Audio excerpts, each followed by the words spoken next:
This video contains news and analysis related to a recent terror attack in Kashmir.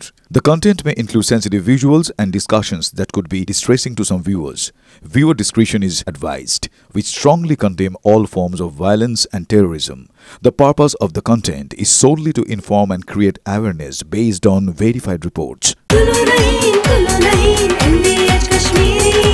अरे कौन दे किंतु खाटी दे MDH Kashmiri लाल लंकार गुड़ो MDH দেখো শুভজিৎ, যে ছবিগুলো এতক্ষণ ধরে আমরা দেখাচ্ছিলাম তাতে একটা বিষয় ভীষণ পরিষ্কার হয়ে গিয়েছে যে ভারতীয় সেনা সব রকম ভাবে প্রস্তুত, সেটা কি জল স্থল আকাশ সব দিক থেকে, কিন্তু শুধুমাত্র তারা নির্দেশের অপেক্ষায় রয়েছে। আর এরই মধ্যে আপনারা গুরুত্বপূর্ণ একটা বিষয়ে নজর রাখতে চাইবো। আজ প্রধানমন্ত্রীর বাসভবনে প্রতিরক্ষা মন্ত্রী রাজনাথ সিং এর সঙ্গে যে বৈঠক, যা অত্যন্ত গুরুত্বপূর্ণ। কতক্ষণ ধরে হয়েছে এই বৈঠক, কতক্ষণের কথা হয়েছে তাদের দুজনের মধ্যে? 30 মিনিট।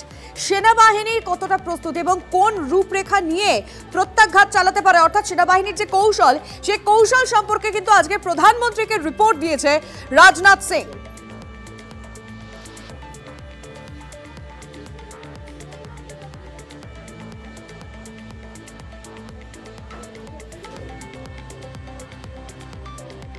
অন্যদিকে এই পরিস্থিতিতে একটা গুরুত্বপূর্ণ প্রশ্ন সামনে আসছে।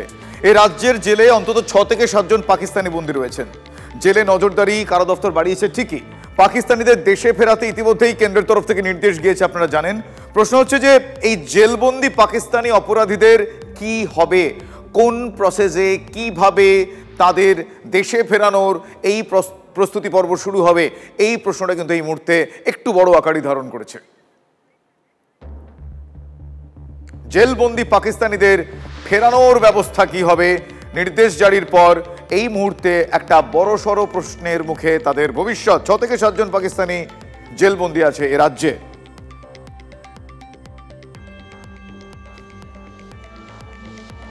কিন্তু দেখুন, এর মধ্যে একটা চিন্তা আমাদের প্রত্যেকের মধ্যে রয়েছে। পাক রেঞ্জার্সের হাতে পূর্ণাম কুমার সাউ, সে কিন্তু এখনো বন্দী রয়েছে। মানে পরিবারের কথা ভাবুন, মানে পূর্ণাম কুমার সাউয়ের পরিবারের কথা বলছি। 5 দিন পেরিয়ে গেছে, এখনো পর্যন্ত তাদের সেই একই রকম উৎকণ্ঠা রয়েছে। কারণ আজ পাঠানকোট যাচ্ছেন পূর্ণামের অন্তঃসত্ত্বা স্ত্রী, সে আর বাড়িতে থাকতে পারছে না। বাবাকে মুক্তি দিক পাকিস্তান আবেদন করছেন পূর্ণামের পুত্র।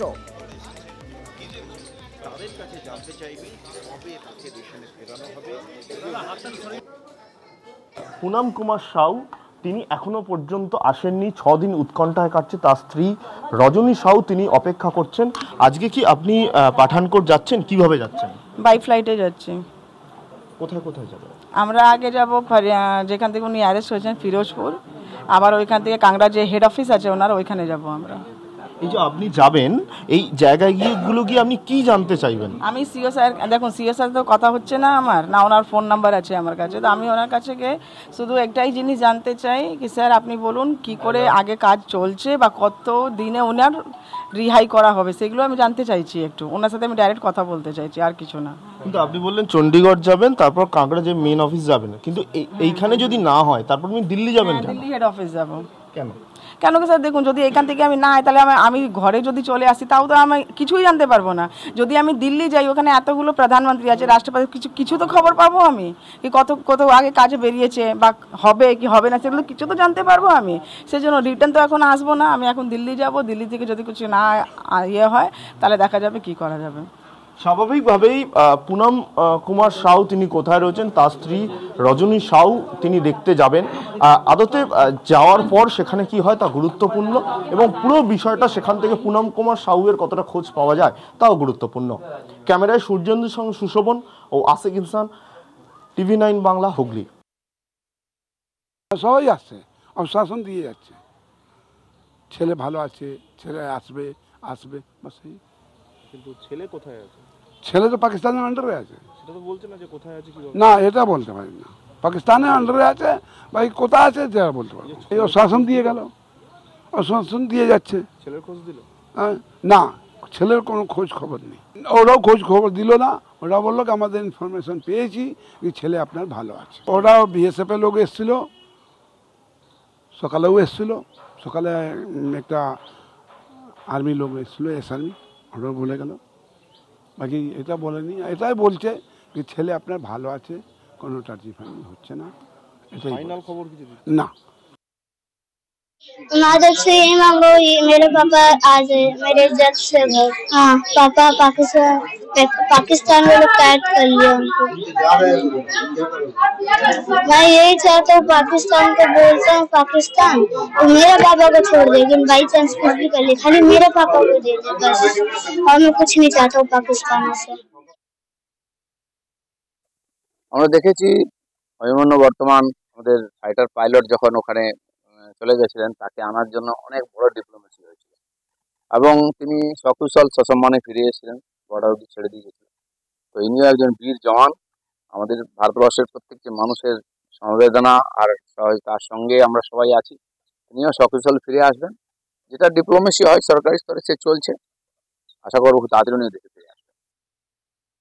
এতদিন হয়ে গেল, কি গ্যারান্টি আছে সে সুস্থ শরীরে ঠিকঠাক স্বাভাবিকভাবে আছে?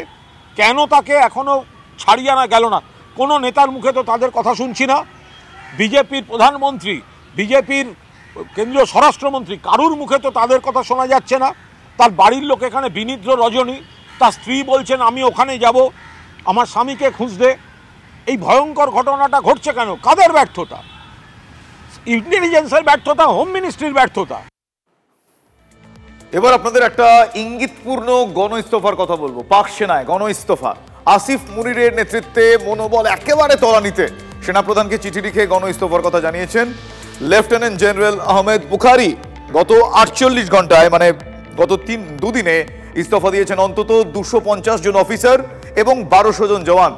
পাক সেনাপ্রধানকে লেখা বুখারির চিঠি ভাইরাল হয়ে গিয়েছে। পদত্যাগের কারণ হিসেবে সেখানে দেখানো হয়েছে অসুস্থতা মানে গণ অসুস্থতা এবং মানসিক চাপ মানে গণমানসিক চাপ।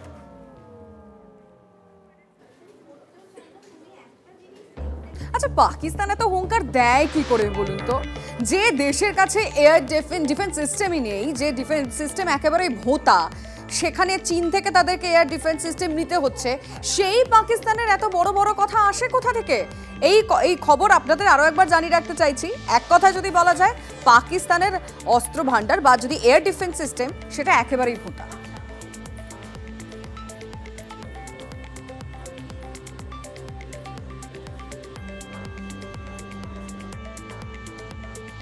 অন্যদিকে পেহেলগাঁও হামলার তদন্ত হচ্ছে। সেই তদন্তে একটার পর এক চাঞ্চল্যকর তথ্য উঠে আসছে। আপনাদের জানাবো তেমনই আরও একটা চাঞ্চল্যকর তথ্য। AK-47 রাইফেল এবং M4 রাইফেল দিয়ে পর্যটকদের উপর জঙ্গিরা গুলি চালিয়েছিল। ঘটনাস্থল থেকে কার্তুজ পাওয়া গিয়েছে। সেই কার্তুজ থেকে এই বিস্ফোরক তথ্য সামনে আসছে। জঙ্গল পথে 22 কিলোমিটার হেঁটে ভাইসরান ভ্যালিতে পৌঁছয় জঙ্গিরা। 4 জঙ্গির মধ্যে 3 জন পাকিস্তানি। স্থানীয় জঙ্গির নাম জানা যাচ্ছে আদিল থোকর। হামলার সময় 2টি মোবাইল ফোন জঙ্গিরা ছিনিয়ে নেয়। এক পর্যটক এবং এক স্থানীয়র মোবাইল ফোন ছিনিয়ে নেওয়া হয়। গোটা ঘটনার ভিডিওগ্রাফি করেন স্থানীয় একজন ফটোগ্রাফার। তিনি প্রাণে বাঁচতে গাছে উঠে গিয়েছিলেন। ওই ফটোগ্রাফারের কথা বলছি। ঘটনাস্থলে ছিলেন ভারতীয় সেনার এক সেনাকর্তাও। कि जब ये अटैक हुआ, इस अटैक में पहले 2 आतंकियों ने फायरिंग शुरू किया है पॉइंट ब्लैंक रेंज से लोगों से जानकारी पूछते हुए। उसके बाद 2 और आतंकी बैकअप में थे जिन्होंने बाद में फायरिंग करना शुरू किया है। तीसरी अहम जानकारी कि इस वारदात के मौके पर एक लोकल फोटोग्राफर मौजूद था जो अपनी जान बचाने के लिए एक वहाँ दरख्त पर चढ़ गया, लेकिन उसने जो वहाँ वीडियो रिकॉर्ड किया है वो बहुत महत्वपूर्ण है जांच एजेंसियों के लिए। और फिलहाल 4 आतंकी जो हमें जानकारी मिल रही है आइडेंटिफाई किए गए हैं। इसमें यहाँ पर जो आई विटनेसेस है वो उसमें इंडियन आर्मी के लेफ्टिनेंट कर्नल भी एक हैं जो स्पॉट पर उस समय मौजूद थे। उन्होंने भी काफ़ी महत्वपूर्ण जानकारियाँ जांच एजेंसीज को दी हुई है। मोबाइल फ़ोन केवल छीनने की कोशिश नहीं की है, लेकिन वो छीन लिए हैं आतंकियों ने पर्यटकों से। और उसके बाद ये पूरा जो वहाँ पर दर्दनाक मंजर था, एक स्थानीय फोटोग्राफर है जो वहाँ पर मौजूद थे। जब वहाँ पर हड़बड़ मच गई, उन्होंने लोगों को पॉइंट ब्लैंक रेंज से फायर करना शुरू किया। तो लोग इसमें कुछ जो है जो कैजुअलिटीज़ हुए वो स्टैम्पेड से भी हुए, यानी कि वो जब भगदड़ मच गई तो वहाँ एक दूसरे के पाँव के नीचे लोग दब गए, उससे भी कुछ हलाकतें हुई हैं। ये बहुत महत्वपूर्ण जानकारी आ रही है। और दरख्त पर चढ़कर जो वीडियोग्राफी की गई है स्थानीय फोटोग्राफर द्वारा वो बहुत महत्वपूर्ण है और वो जांच एजेंसीज को मुहैया करा दी गई है। और उससे काफ़ी बड़ी जानकारियां आतंकियों के रिलेटेड मिल गई हैं। और আর এই মুহূর্তে আরো একটা বড় খবর দিই আপনাদেরকে। পহেলগাঁওয়ে জঙ্গি হামলা তদন্তে এই মুহূর্তে বড় আপডেট, গোয়েন্দাদের হাতে চাঞ্চল্যকর তথ্য। এই হামলার ঠিক আগে জঙ্গিরা ফোন ব্যবহার করেছিল, কিন্তু সেই ফোন স্যাটেলাইট ফোন ব্যবহার করেছিল জঙ্গিরা, এবং এই ডিজিটাল প্রমাণ ইতিমধ্যেই গোয়েন্দারা পেয়েছে। করাচিতে যোগাযোগ করেছিল জঙ্গিরা।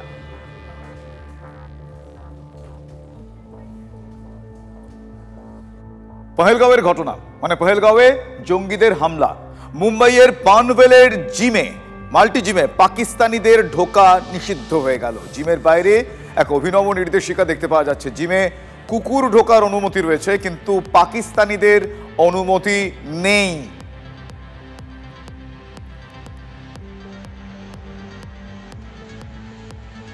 পহেলগাঁওয়ে পাক জঙ্গিদের হামলার ঘটনার প্রভাব, অভিঘাত বলতে পারেন। মুম্বাইয়ের পানভেলের একটি জিমের বাইরে একটা নির্দেশিকা দেখতে পাওয়া যাচ্ছে, সেখানে লেখা আছে যে পাকিস্তানিদের ঢোকা নিষিদ্ধ। জিমের বাইরে অভিনব নির্দেশিকা দেখতে পাওয়া যাচ্ছে, দেখুন সেই ছবি।